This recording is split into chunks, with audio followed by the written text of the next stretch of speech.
Hello friends, నేను మీ కుమారి vlogs. నేనైతే పట్టిసీమ తీర్థానికి వెళ్దామని బయలుదేరానండి.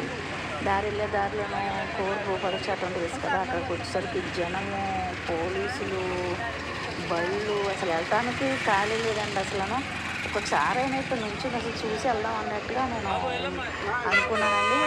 నాకు టైం సరిపోలేదు ఆగడానికి, ఆటోలో వెళ్ళడానికి ఉండటం గురించి టైం సరిపోలేదండి. అందుకే చిన్నగా వీడియో తీసి పెడదామని పెట్టాను. చూసారు పోలీస్ ట్రాఫిక్ ఎలా ఉందో, ఎంతమంది అంటే నిజంగా శివరాత్రి అంతా ఇక్కడే ఉందండి. నైట్ అయితే ఇంకా బాగున్నాను. నేనైతే పగలు బయలుదేరాను, అయినా సరే నాకు వీడియో తీయాలనిపించింది ఫ్రెండ్స్, తీసుకున్నాను.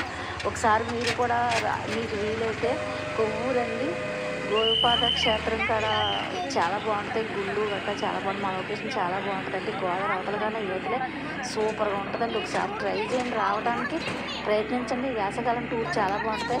గోదావరి గట్టు స్నానము, గుళ్ళు చూడటం, దర్శనం చేసుకోవడం చాలా బాగుంటుంది ఫ్రెండ్స్. Thank you. మరొక వీడియోతో మీ ముందుకు వస్తాను.